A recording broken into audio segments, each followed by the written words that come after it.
evening and welcome to ThaiPBS World.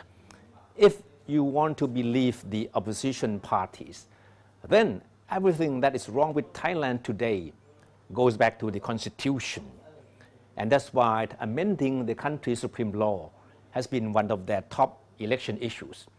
And it explains why they are pushing ahead with it full steam at this moment. And it doesn't matter if this may not be a bread and butter issue in the eyes of their critics. For them, it's already good enough if the issue can help them get the spotlight and at the same time keep their nemesis, that is Prime Minister Prayut Chan-o-cha, on his back foot.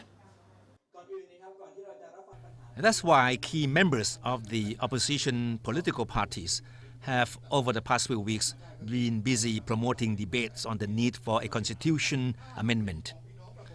They have taken the issue to public forum in a number of provinces, hoping to whip up public sentiments in their favor.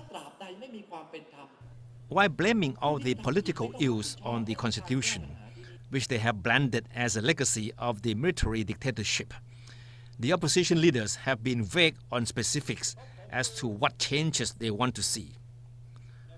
For the time being, however, it appears that they are content with just keeping the issue alive and putting the ball in the ruling coalition's court as much as possible. And that's why Sudarat Geyurapan, the chief strategist of the Pheu Thai party, made it known last week that the opposition would seek a meeting with Prime Minister Prayut to try to get him on board. Specifically, the opposition wanted Prayut to take the lead in the amend the constitution drive. But the proposed overture quickly triggered a small war of words between the Prime Minister and one of the key opposition figures. The Prime Minister rejected the proposal outright. Not known for mincing words, Prayut yesterday blasted the opposition for doing what he said runs counter to what people in developed countries do. Instead of abiding by the laws, he said, the opposition is trying to amend them. Prayut also questioned the opposition's claim that amending the constitution has a broad-based appeal, saying that he wanted to see proof that the majority of the public want the constitution amended. Prayut's snap, of course, did not come as a total surprise for the opposition, but enough to prompt Thanathorn to go on Facebook to hit back. He said it was Prayut and not the opposition who broke the laws. He recalled how, as a coup leader, Prayut tore up the constitution and how the Prime Minister failed to recite the oath of office in its entirety when his government was sworn in, as constitutionally required. It was clear from the very beginning that the proposal for Prayut to lead the amend the constitution movement was nothing more than a tactical move. From conversations with a number of opposition figures, ThaiPBS World has learned that their only real intention was to put Prayut on the spot over the issue. A positive answer definitely was not what they expected from him.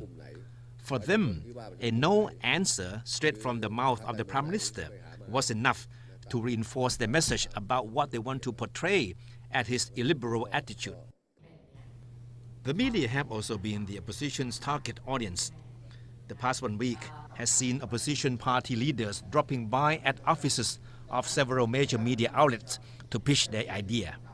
In meeting with the editors at the Thai PBS last week, Thanathorn and Sudarat repeated their message that the only way the country can get out of the current political quagmire is to reform the constitution. They insisted that the constitution, adopted 2 years ago through a referendum, only favors the military and entrenched interests working in cahoots. If they have been short on specifics, they maintain that they need to leave the agenda of amending the charter open. Thanathorn in particular insisted that politicians should not try to dominate the move to amend the constitution. Otherwise, they would be seen as doing it for their own interest. And that's why they are not putting forth any specific amendment ideas. They say they want to leave it to the people to decide, because they believe that reforming the constitution is possible only with popular support. What they hope to achieve is a repeat of the broad-based civic movement in the aftermath of the pro-democracy uprising in 1992 that paved the way for Thailand's most democratic constitution to be adopted 5 years later. But at the discussion at ThaiPBS, they were reminded that Thailand back then was far from being politically divided as it is today, and that the constitution amendment drive may end up polarizing the country even further. Recent opinion polls have suggested that the majority of the people are uninterested and lukewarm about the issue. However, that seems to be the least of the opposition leaders' concern.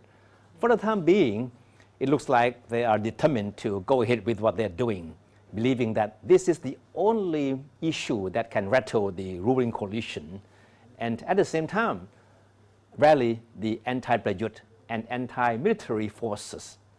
And that's all for ThaiPBS World tonight. Thank you for watching.